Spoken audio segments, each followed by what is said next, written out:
Hello students, आज का हमारा टॉपिक है संस्कृत व्याकरण में शब्द रूपाणी अर्थात शब्द रूप। इससे पहले आपने पिछली कक्षा में शब्द रूप पढ़े होंगे, जैसे कि आपने कुछ पुल्लिंग शब्द रूप पढ़े होंगे, कुछ स्त्रीलिंग और कुछ नपुंसकलिंग। ठीक, कुछ इस प्रकार से शब्द रूप आपने पढ़े होंगे। जैसे पुल्लिंग में यदि आपने पढ़े होंगे तो बालक या राम के रूप, स्त्रीलिंग में बालिका के या लता या रमा के रूप पढ़े होंगे, और नपुंसक लिंग में पुष्पम पुष्प के, फल के या पुस्तक के रूप आदि के पढ़े होंगे। तो इस प्रकार से आपने पुल्लिंग, स्त्रीलिंग और नपुंसक लिंग ये तीन लिंगों में रूप पढ़े होंगे, क्योंकि संस्कृत में तीन ही लिंग होते हैं, पुल्लिंग, स्त्रीलिंग और नपुंसक लिंग। और ये तीन लिंगों के तीन वचन होते हैं, एक वचन, द्विवचन और बहुवचन। यदि संख्या एक होती है तो एक वचन, दो संख्या है तो द्विवचन, और दो से अधिक अर्थात 3, 4, 5, 6, 7, 8 कितनी भी हो वो सारे के सारे बहुवचन में ही आते हैं। तो आज हमें शब्द रूपों की चर्चा करना है, जिसमें कुछ शब्द पुल्लिंग, स्त्रीलिंग और नपुंसक लिंग इनमें से कोई भी हो सकते हैं। हमें उन्हें पहचानना है, और उनको पहचानने का एक तरीका और हमने आपको बताया था कि उनके पीछे लगी हुई जो स्वर की मात्रा होती है, जैसे छोटा आ हो तो शब्द अकारांत कहलाता है, बड़ा आ हो तो आकारांत कहलाता है, छोटी ई हो तो इकारांत कहलाता है, और बड़ी ई हो तो ईकारांत होता है। छोटा ऊ हो तो उकारांत होता है, और बड़ा ऊ लगा हो तो ऊकारांत होता है। इन सब का मतलब है कि इकारांत मतलब छोटी ई है जिसके अंत में, ईकारांत मतलब बड़ी ई है जिसके अंत में। तो शब्दों के अंत में जो स्वर होता है उस स्वर से ही हम उस शब्द का नाम रख देते हैं, और फिर वह स्त्रीलिंग है, पुल्लिंग है या नपुंसक लिंग है, इसकी पहचान भी हमें करनी पड़ती है। तो आइए चलिए देखते हैं ये पुल्लिंग, स्त्रीलिंग और नपुंसक लिंग में तीनों रूपों में कुछ शब्दों की पहचान हम एक्सरसाइज के अंतर्गत करते हैं। तो चलिए, शब्द रूपाणी द्वितीय पाठा फर्स्ट नंबर का क्वेश्चन। सबसे पहले पूछा है कि उचित शब्द रूपों से रिक्त स्थानों की पूर्ति कीजिए। जैसे रमा लिखा हुआ है, ये रमा स्त्रीलिंग का शब्द है, हम पहचान गए होंगे। जैसे लता है, सीता है, बाला है, बालिका है, कन्या है, पाठशाला है, विद्या है, ऐसे ही बड़ा इसके अंत में लगा है, इसलिए ये क्या है, स्त्रीलिंग है। तो स्त्रीलिंग में हमें एक वचन, द्विवचन और बहुवचन के ये तीनों रूप यहाँ पर हमें बनाना है। तो जैसे हमने बालिका के रूप बनाए हुए थे, वैसे ही हमें यहाँ रमा के रूप भी स्त्रीलिंग में बालिका की तरह ही चलाना है। तो क्या बनेगा, यदि हम तृतीय के एक वचन में बनाएंगे तो रमया, रमाभ्याम, और यहाँ बन जाएगा हमारा रमाभि। क्या बनेगा, रमाभि, यहाँ विसर्ग आ जाएगा एंड में, रमाभि। ठीक, लता, ये भी देखिए स्त्रीलिंग का शब्द है, तो इसको भी जब हम बनाएंगे तो सेम उसी तरह बालिका की तरह ही इसके रूप चलाएंगे हम। क्या बनेगा इसका भी, लताया चतुर्थी विभक्ति में लिखा ही हुआ है। ठीक, यहाँ बनेगा लताभ्याम, जैसे ऊपर रमाभ्याम बना है वैसे यहाँ पर लताभ्याम हो जाएगा। ठीक, और यहाँ हो जाएगा लताभ्या।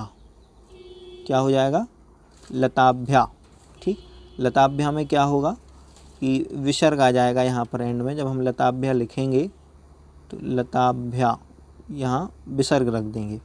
ठीक, चलिए नेक्स्ट देखिए, शब्द है वृंदा। वृंदा में बड़ा आ दिख रहा है, इसका मतलब ये भी स्त्रीलिंग का शब्द है। तो द्वितीय विभक्ति में बनेगा वृंदाम। क्या बनेगा, वृंदाम।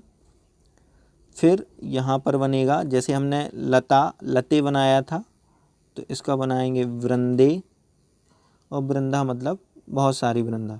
ऐसे ही नेक्स्ट है शब्द माला।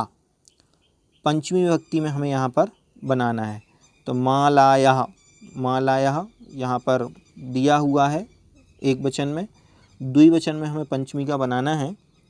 तो क्या बनेगा देखिए, मालाभ्याम। ठीक, ध्यान रखना तृतीय, चतुर्थी और पंचमी रमाभ्याम, रमाभ्याम, मालाभ्याम, मालाभ्याम सेम ही होती है। ठीक, और यहाँ पर क्या बनेगा, मालाभ्या। ठीक, बहुवचन में क्या बन जाएगा, मालाभ्या। ठीक, ये या है और यहाँ विसर्ग रख देंगे। ऐसे ही नेक्स्ट शब्द है नदी। ये देखिए बड़ी ई होने से ईकारांत हो गया, एंड में बड़ी है इसलिए ईकारांत। इसकी षष्ठी विभक्ति में रूप बनेंगे, एक वचन में बनेगा नद्या। ठीक, बड़ा द्या करके विसर्ग आ जाएगा, नद्या। द्विवचन में बनेगा नद्यो, यहाँ भी विसर्ग आ जाएगा, और बहुवचन में नदी नाम बना ही हुआ है। ठीक, इस प्रकार से इनके रूप यहाँ होंगे। नेक्स्ट देखते हैं सेकंड नंबर का क्वेश्चन। इसमें कह रहे हैं कि कोष्टक से उचित शब्द चुन करके रिक्त स्थान की पूर्ति करना है। तो हमें ध्यान रखना है शब्द हम कैसे पता करेंगे कि कौन सा शब्द इसमें फिल करना है, क्योंकि ये शब्द रूपों के अकॉर्डिंग ही चलेगा। देखिए, एकः नृपः आसीत्, नृपः मतलब होता है राजा, आसीत् मतलब था, तो एक राजा था। ठीक, अब एक राजा था, अब राजा की संख्या एक है, तो सीधी सी बात है कि एक वचन का ही आएगा, तो यहाँ क्या भरेंगे, बालकः। तो एकः बालकः नृपः आसीत्, एक बालक राजा था।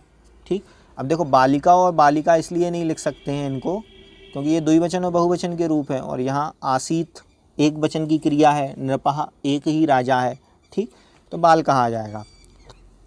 ऐसे ही मम शिशु अस्ति, यहाँ पे देखिए एक वचन की क्रिया लगी है, और शिशु इसका मतलब एषः शब्द का प्रयोग करेंगे। ठीक, तो क्या हो जाएगा, एषः मम शिशु अस्ति। अलम, अलम के साथ हमेशा विवादेन तृतीय विभक्ति का यूज होता है, तो क्या आ जाएगा, विवादेन। सैव माता अस्ति।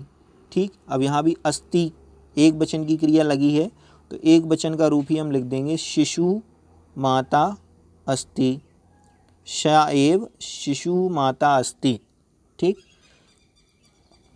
नेक्स्ट है शिशुम तस्य एव यक्षतु, शिशु तस्य उसके लिए एव यक्षतु मांगता है, तो यहाँ देखिए महिलाम, महिलाया या महिलाया। ठीक, तो देखिए ये द्विवचन का रूप है, महिलाया ये चतुर्थी वचन का रूप है, और महिलाया ये षष्ठी का रूप है। तो हम एक बार फिर से इसका अर्थ करके देख लेते हैं। शिशुम बालक को, तस्य उसके लिए, एव यच्छतु मांगता है, तो बालक उसके लिए किसको मांगता है, महिलाम महिला को मांगता है, तो द्विवचन का रूप आ जाएगा कि शिशुम तस्य एव महिलाम यच्छतु, वह महिला को मांगता है। ठीक, चलिए नेक्स्ट थर्ड नंबर में निम्नलिखित शब्दों के लिंग, विभक्ति और वचन ये तीनों हमें बताना है। तो देखिए विपत्तौ, ठीक, सीधी सी बात है, राम की तरह रूप चल रहे हैं, इसका मतलब है ये पुल्लिंग है। ठीक, विभक्ति द्वितीया विभक्ति है। ठीक, द्वितीया, और वचन में देखेंगे तो द्विवचन में ये लिखा हुआ है।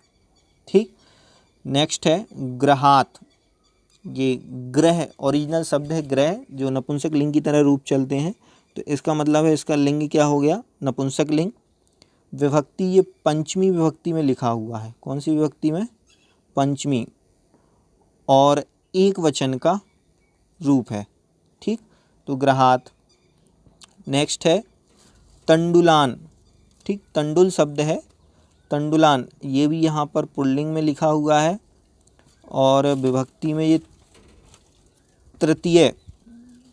तृतीय ना होकर के द्वितीय विभक्ति हो जाएगी। जैसे रामम रामव रामान होता है, वैसे ही द्वितीय विभक्ति में तंडुलम तंडुलव तंडुलाम, तो तंडुलान द्वितीय विभक्ति हो जाएगी, और वचन में ये हो जाएगा बहुवचन का रूप। कौन से वचन का, बहुवचन का रूप। नेक्स्ट है जलेन। ठीक, ये भी जलम नपुंसक लिंग का शब्द है ये, क्योंकि जल के रूप नपुंसक लिंग में चलते हैं। अब जलेन लिखा है तो सीधी सा है कि तृतीय विभक्ति, जहाँ रामेण बनता है वहीं तृतीय विभक्ति में ये रूप बनेगा, और एक वचन में लिखा हुआ है। नेक्स्ट है नेत्राभ्याम।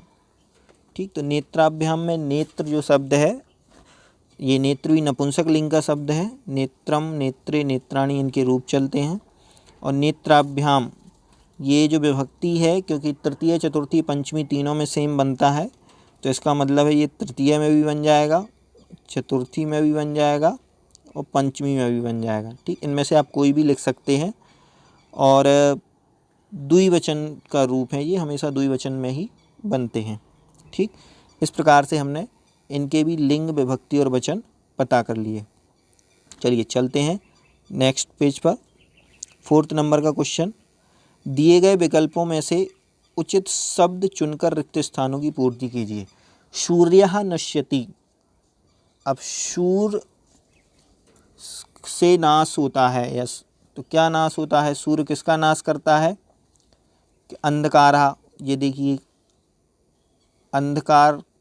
ठीक, अब इसमें हमें मेन चीज़ क्या है, यदि हमें कारक चिन्हों के नाम याद आते हैं कि प्रथमा भक्ति कर्ता ने कर्म को करण से संप्रदान के लिए, तो इन सब का हम उपयोग कर करके सही पता लगा सकते हैं। सूर्य नाम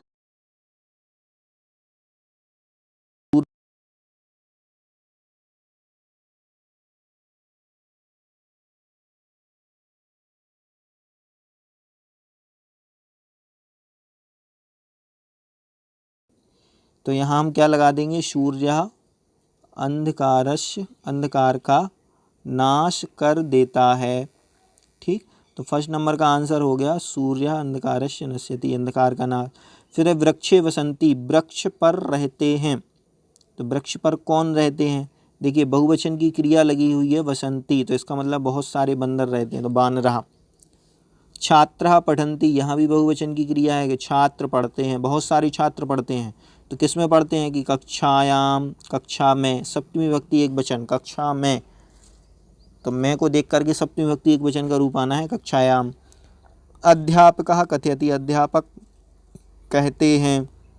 अब कथयति ये एक वचन का रूप लिखा है, तो किसको कहते हैं कि कथा को कहते हैं, तो कथा को कहेंगे तो द्वितीय विभक्ति का रूप आना है, तो कथाम।